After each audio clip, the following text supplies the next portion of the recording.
छत्रपति शिवाजी महाराज के अनमोल 20 विचार जो आपकी जिंदगी को बदल देगा। पहला विचार, जो धर्म सत्य, श्रेष्ठता और परमेश्वर के सामने झुकता है उसका आदर समस्त संसार करता है के द्वारा प्रदान किया गया। दूसरा विचार, एक पुरुषार्थी इंसान भी एक तेजस्वी विद्वान के सामने झुकता है क्योंकि पुरुषार्थ भी विद्या से ही आती है। तीसरा विचार, आत्मबल सामर्थ्य देता है और सामर्थ्य विद्या प्रदान करती है। विद्या स्थिरता प्रदान करती है और स्थिरता विजय की तरफ ले जाती है। चौथा विचार, एक सफल मनुष्य अपने कर्तव्य की पराकाष्ठा के लिए समुचित मानव जाति की चुनौतियों को स्वीकार कर लेता है। उत्साह मनुष्य की ताकत होती है और स्वयं की विशेषता होती है।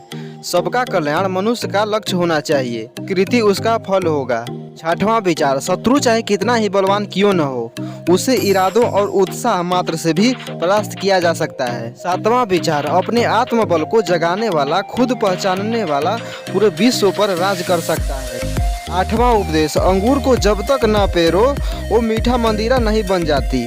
वैसे ही मनुष्य जब तक कष्ट में नहीं रहता है तब तक उसके अंदर की सर्वोत्तम प्रतिभा बाहर निकलकर नहीं आती है। नौवां विचार, जो मनुष्य समय के कुचक्र में भी पूरी शिद्दत से अपने कर्मों में लगा रहता है उसके लिए समय खुद बदल जाता है। 10वां विचार, प्रतिरोध मनुष्य को जलाती रहती है, स्वयं ही प्रतिशोध को काबू करने का उपाय होता है। 11वां विचार, कोई भी कार्य करने से पहले उसका परिणाम सोच लेना चाहिए क्योंकि हमारी आने वाली जनरेशन उसी रास्ते पे चलती है। 12वां विचार, इस जीवन में सिर्फ अच्छे दिन की आशा नहीं रखनी चाहिए क्योंकि दिन और रात की तरह अच्छे दिनों को भी बदलना पड़ता है। 13वां विचार, अगर मनुष्य के पास आत्मबल है तो वो समस्त संसार पर अपने हौसलों से विजय का पटाखा लहरा सकता है। 14वां विचार, सर्वप्रथम राष्ट्र होता है, फिर गुरु, फिर माता पिता, फिर परमेश्वर, अंततः पहले खुद को नहीं राष्ट्र को देखना चाहिए। 15वां विचार, जब लक्ष्य जीत की हो तो हासिल करने के लिए कितना भी परिश्रम कर लो, कोई भी मूल्य क्यों न हो